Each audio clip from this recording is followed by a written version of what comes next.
Drive Interstate 10 across southern Arizona between Benson and Tucson, and odds are you've caught sight of something odd. Yellow Union Pacific diesel units strung out across the desert flats for 3 straight miles. Close to 300 of them, coupled nose to tail along a siding. A few wear fresh paint, plenty are tagged with graffiti, none rolling or hauling a thing, just soaking up the Arizona heat. So what pushes one of North America's biggest freight carriers to leave hundreds of millions of dollars worth of machinery idle in the Sonoran Desert? Here are 10 reasons that line exists. Number 10. Out here, the desert keeps metal the same way it keeps bones. Picking Arizona was no accident.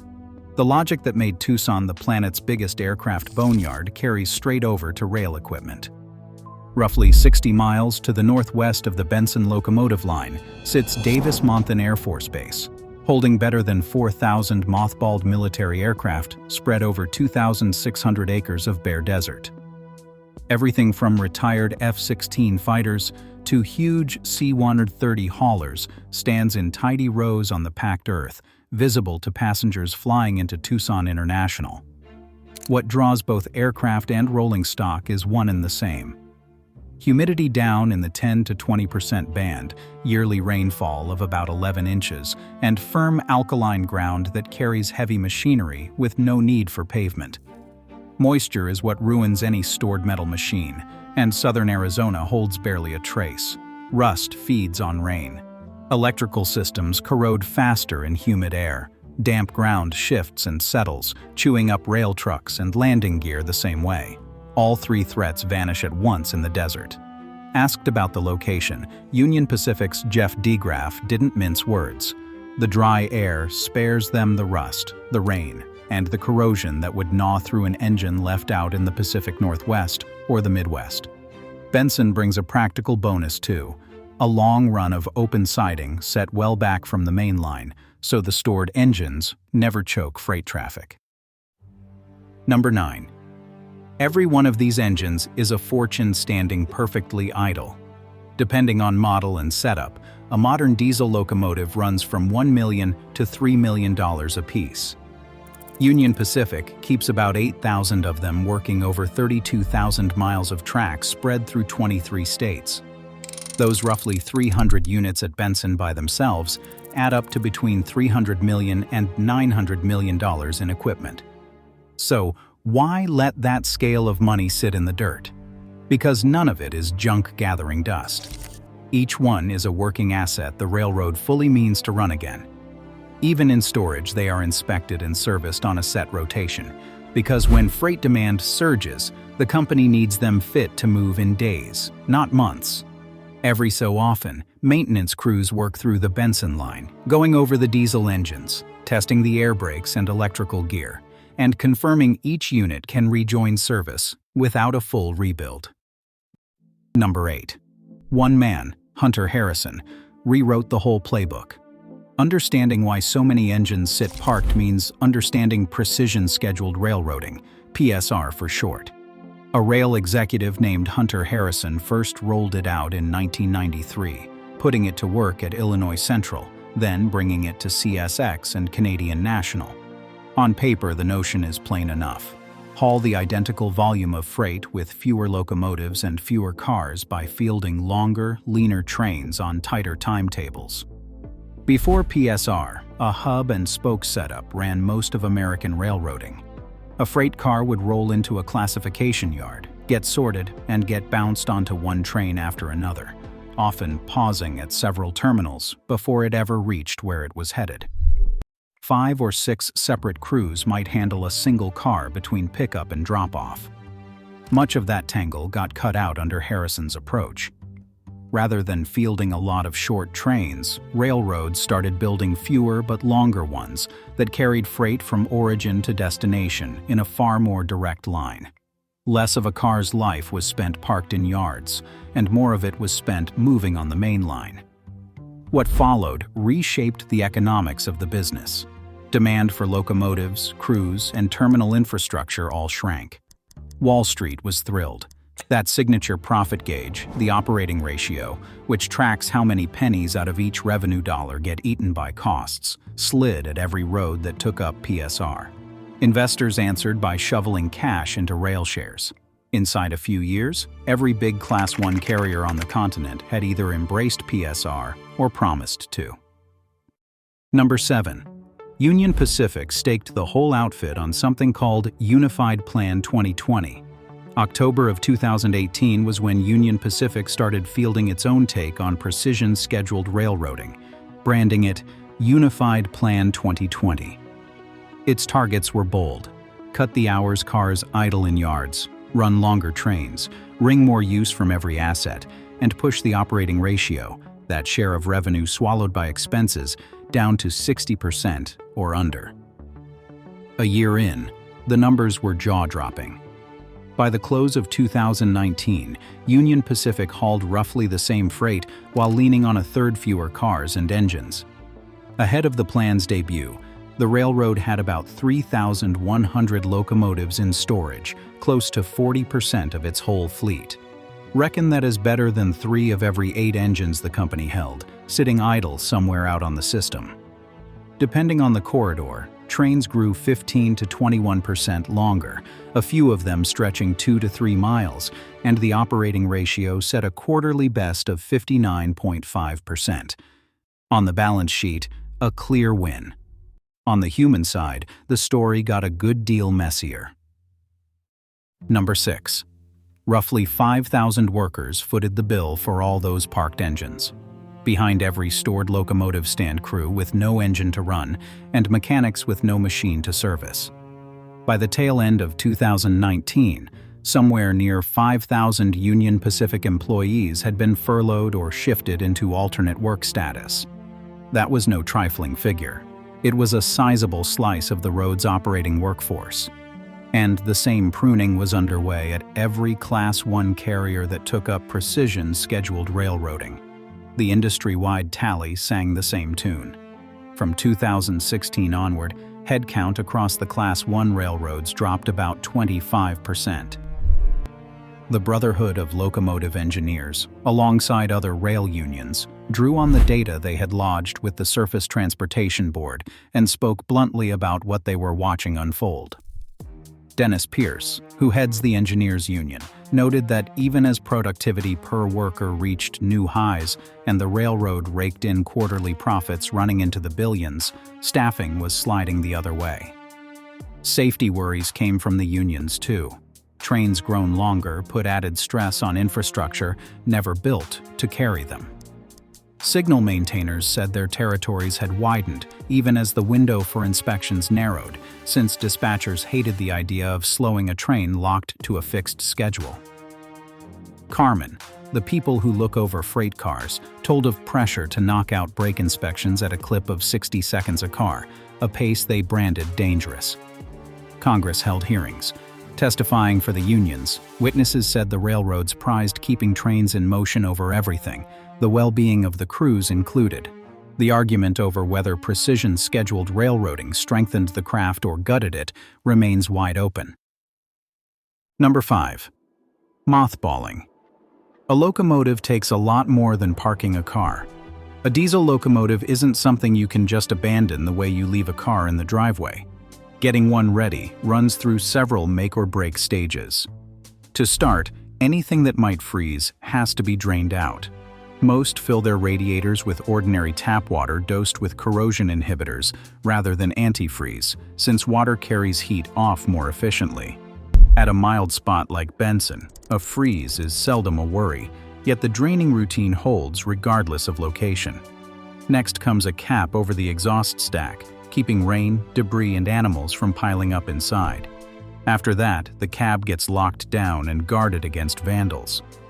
In 2009 at its Topeka yard, BNSF Railway tried an experiment, sheathing whole locomotives in plastic shrink wrap from the frame up. The aim was to lock every bit of moisture out. It flopped.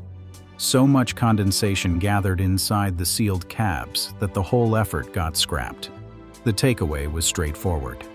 Preserving metal is work the desert handles without any human hand. All it asks for is room, sun, and no water. Enjoying this so far? Tap subscribe. Week in and week out, we dig into the engineering, the money, and the overlooked tales behind the railroads of America. Number 4. Arizona has turned into a resting ground for machines that just might live again. How did a patch of desert in southern Arizona end up as one of the nation's biggest lots for costly hardware? Once World War II wrapped up, the military had to find a spot to stash thousands of leftover aircraft. In 1946, the nod went to Tucson's Davis-Monthan base, and inside a few months, better than 600 B-29 Superfortress bombers, plus a further 200 C-47 Skytrain transports, stood ranked across the desert dust. That base grew into the country's chief holding yard for military aircraft in 1964, the year roughly 1,000 Navy planes rolled in from a depot outside Phoenix.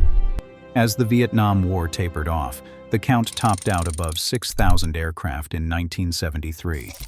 These days, the site keeps around 4,400 aircraft spanning 80 distinct types, tended by some 550 civilian staff. A share of those planes will never leave the ground again. Others get drawn out, refurbished, and either returned to duty or sold to allied countries. The railroads adopted the same principle generations back for the same reason. Park your pricey assets where nature does half the preserving for nothing.